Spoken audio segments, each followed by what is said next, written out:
let's go ahead and initialize our Unsplash API inside our code base. Now, this is the Unsplash documentation for developers. And you can see that we can head over to the documentation page where we can see a lot more information about different APIs.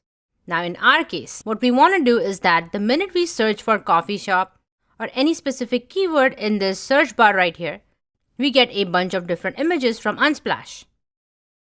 So similarly, what we want to do is we want to search the photos by a specific keyword. So this is the API we would be using. And as we click on that, we jump to the documentation part of it. Now, this specific API gives us a single page of photo results for a query. And that's what we would be doing, wherein we would say query would be coffee shops. As it says right here that we need to enter search terms.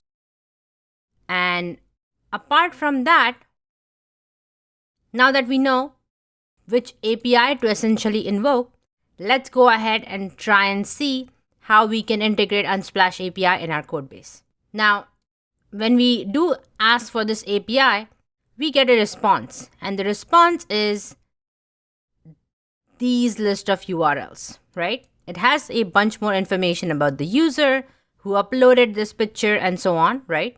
And a more description about the picture. But in our case, since we only care about the URLs for the different images, we would be sticking to this one, which will give us raw, full, regular, small thumbnail, different images in different sizes. All right, now let's head over to another part of the documentation, which will allow us to see how we can actually call this API, that is api.unsplash.com/search/photos inside our JavaScript repo.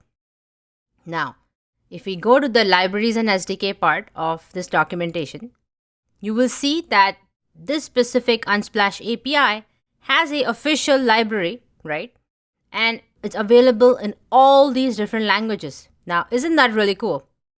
In our case, since we are using JavaScript, we will be using this one. So let's click on that.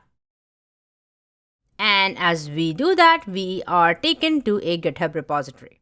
Now, this GitHub repo has information about the Unsplash API, what functions to call, and so on, right?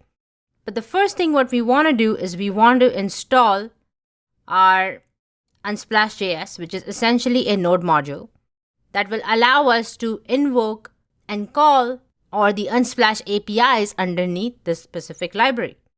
And what these libraries typically do is that they provide us with a very readable API on top of an existing API, or a very readable function on top of an existing API, so that it's more easy for us to work with it.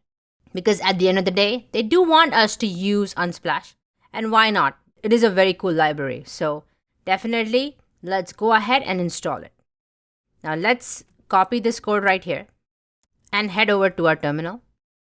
And here, let's shut down our server and paste it now. And as we do that, it is going to install Unsplash.js and add it as a dependency in our package.json. All right, sweet. Added one package.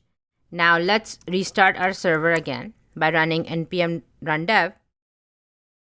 Server started. Beautiful. Now let's go ahead and check our VS Code, our editor. And right here, you would notice that if we go to package.json, Unsplash.js is right here. Beautiful. Now, let's head over to coffeestores.js file, where we earlier initialized our Foursquare API code. Now, right here, since it's called coffeestores.js, we want all the information and APIs for the most part about coffee stores in this file, so that it's easier to use in our homepage, right? Wherein we are trying to fetch the coffee stores right here. So it's easier, so we can still keep calling this function, but what we can do is we can return images inside venues itself. Now let's hold on a second there. I know I got excited and tried to show you more. I wanted you to have a good picture and think a little bit ahead. But for now, let's go ahead and initialize our API right here.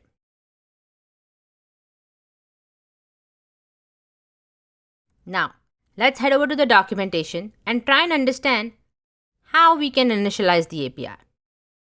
Now, going back, if you scroll down in the documentation itself, it does say that we need to create an instance, right? And that Unsplash.js gives us a create API function. Now, this API function allows us to hook in an access key.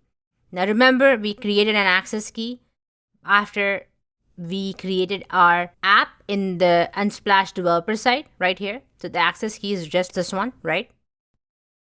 But Unsplash.js also recognizes that you might want to run Unsplash.js on the server.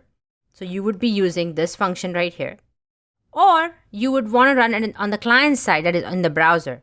In which case, we can use this function.